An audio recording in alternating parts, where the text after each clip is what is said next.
Olá, xamãs, tudo bem com vocês? Eu sou o Flay e bem-vindos à Pousada Fumbari. Hoje vou falar sobre o segundo episódio de Shaman King, o outro xamã, lançado na última quinta-feira.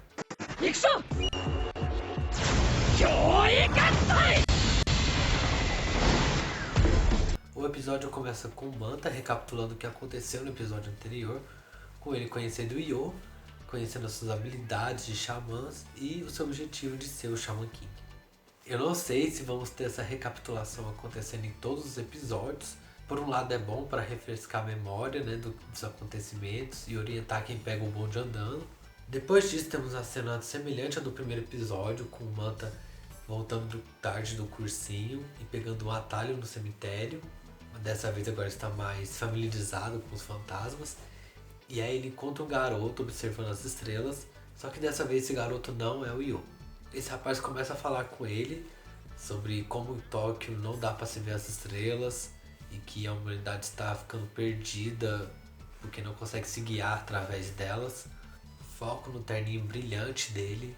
E esse discurso ele vai pontuar uma discussão que vai aparecer várias vezes nesse episódio e que eu vou comentar lá mais pra frente. O garoto se apresenta como Uren e pede para o Manta passar um recado para o Yo. E atrás dele surge seu espírito guardião, o Basson. Eu achei muito engraçado o Uren teletransportando para trás do Manta. Nunca mais você vai ver o Uren fazendo esse teletransporte. No outro dia, o Manta desesperado conta pro Yo sobre o outro xamã que ele viu. Porém, o Yo se mostra completamente desinteressado, pois ele sabe que existem outros xamãs além dele. No caminho para casa, Yo diz que não conhece ninguém com o nome de Iren, mas se mostra interessado em conhecê-lo, assim como o Midamaru quer conhecer o espírito guardião dele. É interessante ver a vontade do Yo de ter um primeiro amigo xamã, porque apesar dele ser de uma família de xamãs, ele não teve muito contato com outras crianças iguais a ele, e ele acaba sendo excluído na infância pelas crianças comuns. Ou seja, bem no fundinho já traz um pouco do passado dele. Nisso eles veem um grupo cercando um garoto e o Manta reconhece ser o Uren. A galera está com raiva porque o Uren quebrou uma parte do carro deles, dizendo que ele estava no seu caminho e que esse veículo poluía o céu e está cobrindo as estrelas. Uren sola o grupo na porrada e um dos caras tenta usar o carro para passar por cima dele. Uren chama o Basson, pega sua lança e literalmente corta o carro ao meio e explode, que foi uma das cenas mais legais do episódio. O cara sobrevive à explosão, Uren tenta dar um último golpe nele, mas o Yo o impede, e perguntando por que o xamã está atacando pessoas comuns. Uren explica que os humanos são parasitas e por isso quer se tornar o rei xamã para poder purificar o mundo e que por isso precisa de espíritos fortes como o dele. O Yo claramente recusa e diz que ele e o Amidamaru são amigos. Uren acha engraçado porque na visão dele os espíritos são apenas ferramentas e nisso tenta pegar o Amidamaru à força. O Yo fica irritado com essa forma de pensamento do Uren e chama o Amidamaru para o combate. As cenas de luta são bem básicas, muitas cenas foram tiradas do próprio mangá, alguns movimentos são bem estáticos, mas assim, eu também não esperava um Jujutsu Kaisen, um Demon Slayer pra isso não. Mas pela questão do ritmo, não me incomodou muito.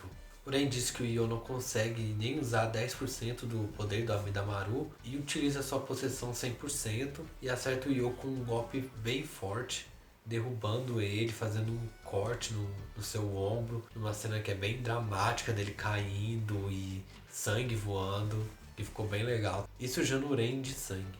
Depois do corte do intervalo, onde o Uren pôde lavar a cara de sangue e trocar o uniforme, que também estava sujo de sangue, Uren explica como funciona o mecanismo de possessão, de quando duas almas estão ocupando o mesmo corpo e que isso pode causar conflito entre elas e que por isso o xamã tem que saber dominar o espírito para poder utilizar 100% do seu poder. O Yo resiste e se levanta, afirmando que o Amidamaru é amigo e que não quer que o Uren fique chamando ele de ferramenta.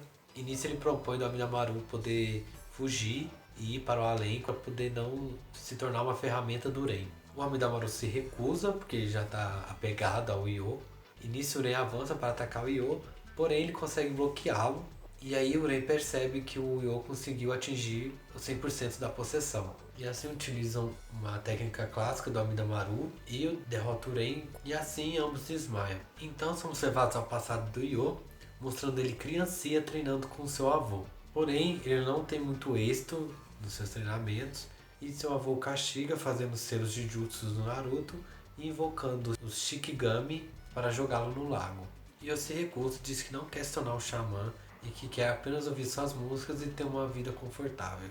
A filosofia de vida perfeita. O avô do Yo conversa com ele, dizendo que a humanidade está cada vez mais perdendo a sua espiritualidade e a sua conexão com a Terra. Ele cita a existência de um ser supremo, que é chamado como Deus, o Rei dos Espíritos, e que poucos o conhecem, e eles que revelam as suas verdadeiras vontades para poder equilibrar o mundo. Que só aquele que pode se tornar um com o Rei dos Espíritos, que é conhecido como o Shaman King, que na história são conhecidos como salvadores. E eu se empolga dizendo que quer se tornar o Shaman King para poder não ter mais problemas na vida.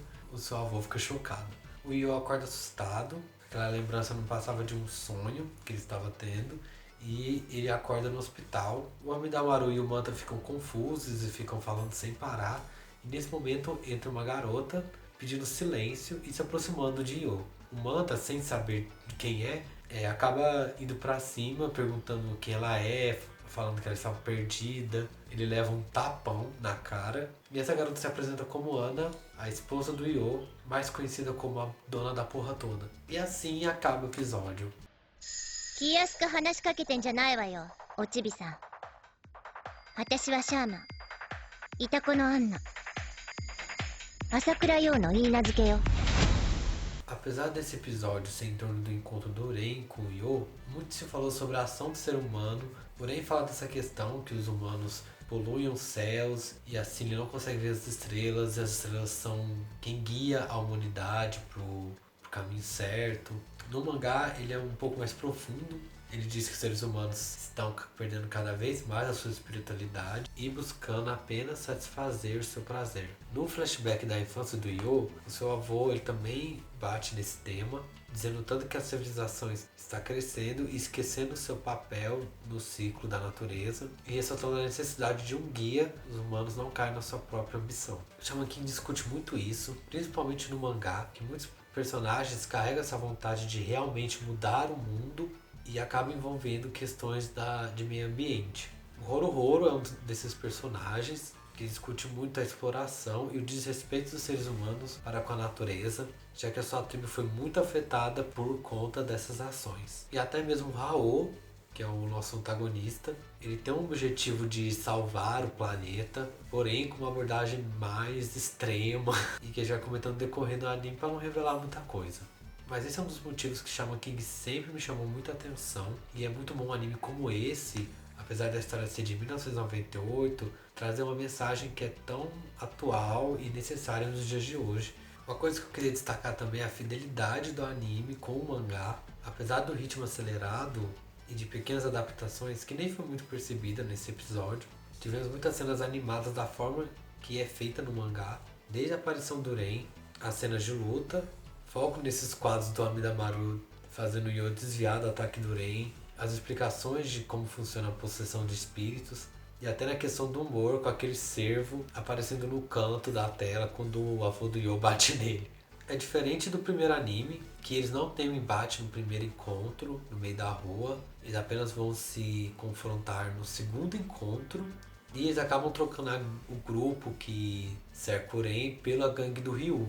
Além da possessão 100%, ser usada numa segunda luta que acontece no episódio seguinte, que é tipo uma revanche. Inclusive o primeiro anime tenta enfiar o Ryu em tudo. Além dele antagonizar o primeiro episódio, ele também luta com o Yo no segundo e leva o Yo para o hospital depois da luta contra o Ren. O que é legal porque mostrou uma construção da relação do Yo com o Ryu e do despertar espiritual dele.